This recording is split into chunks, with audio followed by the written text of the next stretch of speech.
Chers frères et sœurs, aujourd'hui, nous vous parlons de Mère Myriam, qui est très active sur YouTube et qui a fait des déclarations assez choquantes.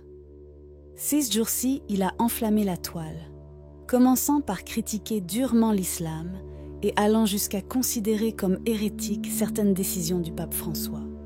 Il n'est pas nouveau que l'enseignement du pape François, depuis le début de son pontificat, se soit concentré sur le renversement des coutumes pastorales, faisant preuve d'ouverture à l'égard de certains comportements traditionnellement considérés comme pécheurs.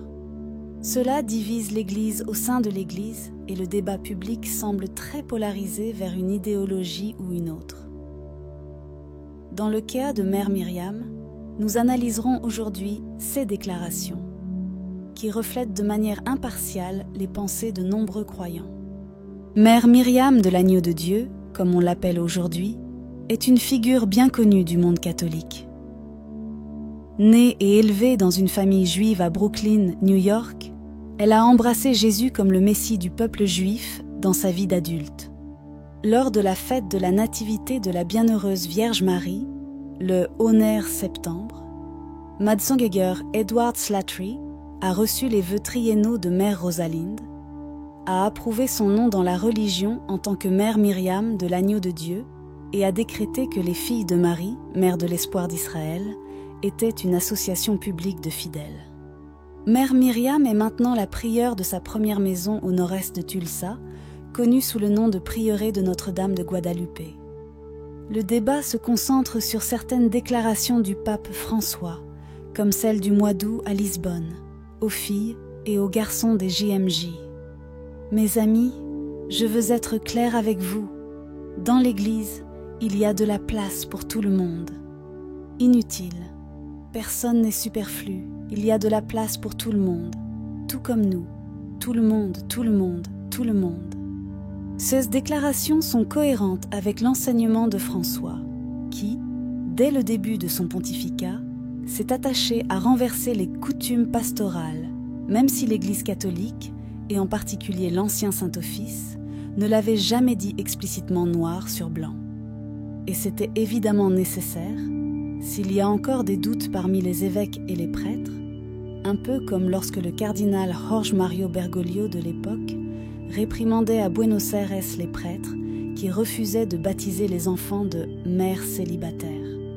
Ainsi, sur le site internet du Dicaster Vatican pour la doctrine de la foi, ont été publiées les réponses aux questions envoyées en juillet par un évêque brésilien, José Negri de Santo Amaro, signé par le cardinal Victor Manuel Fernandez, préfet de l'ancien Saint-Office, et approuvé par le pape.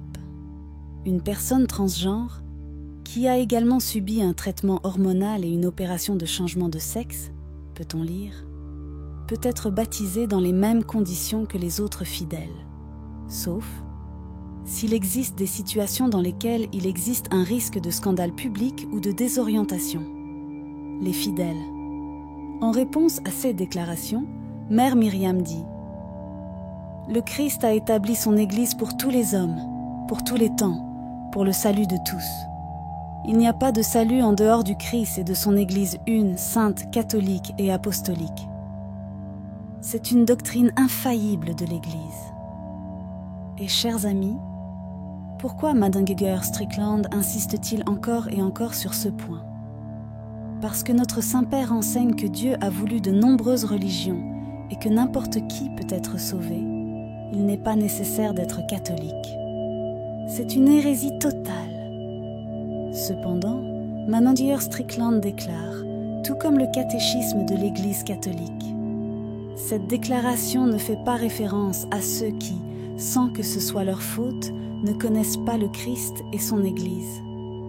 Or, ceux qui sont en dehors de l'Église catholique, dont beaucoup sont musulmans, hindous, athées, ce n'est pas de leur faute s'ils ne connaissent pas le Christ et son Église.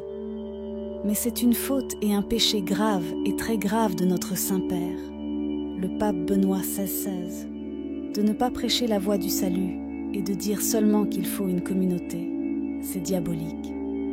Dans un autre épisode de la vie de Mère Myriam, elle a répondu à une question demandant si les musulmans et les catholiques adoraient le même Dieu.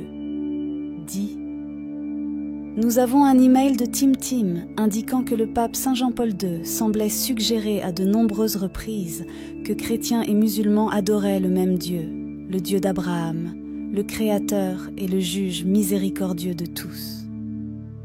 Récemment, le cardinal Burke a déclaré de manière très définitive qu'il ne croyait pas que les musulmans croient au même Dieu que nous, expliquant que le Dieu de l'islam est un dirigeant et que la charia est sa loi, et que cette loi, qui vient d'Allah, doit dominer tous les hommes.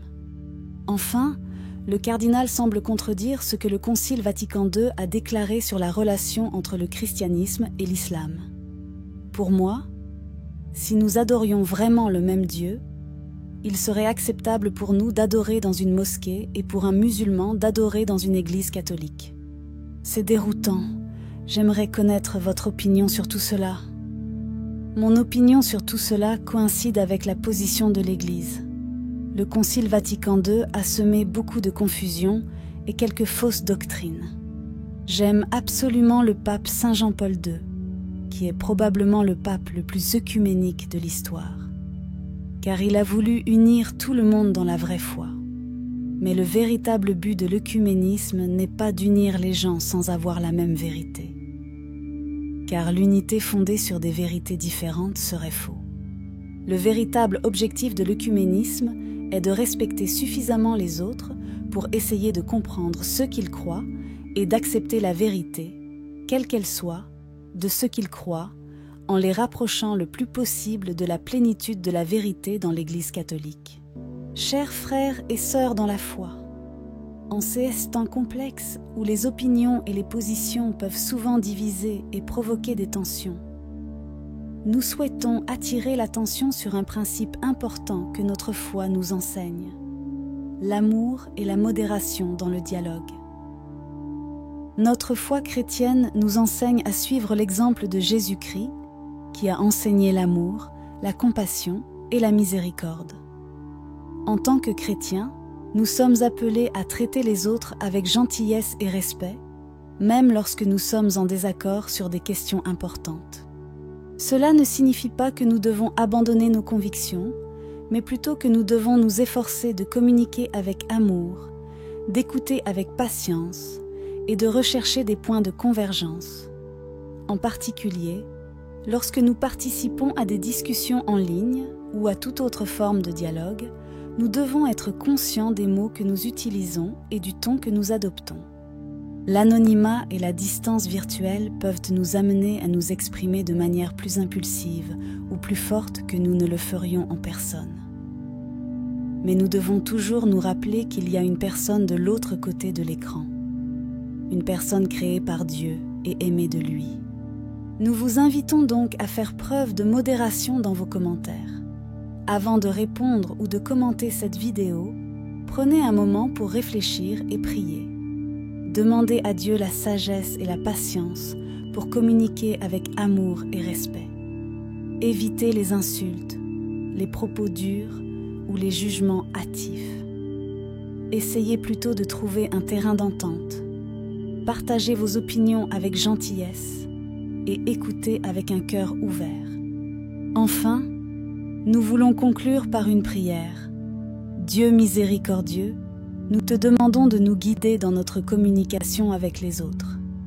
Aide-nous à témoigner de ton amour et de ta vérité, même lorsque nous sommes confrontés à des positions controversées. Accorde-nous la grâce de communiquer avec bienveillance, respect et humilité. Bénis nos paroles afin qu'elles apportent la paix, la compréhension et la réconciliation. Nous demandons tout au nom de Jésus-Christ, notre Seigneur. Amen. Si vous avez aimé la vidéo, commentez simplement Amen. Que Dieu te bénisse.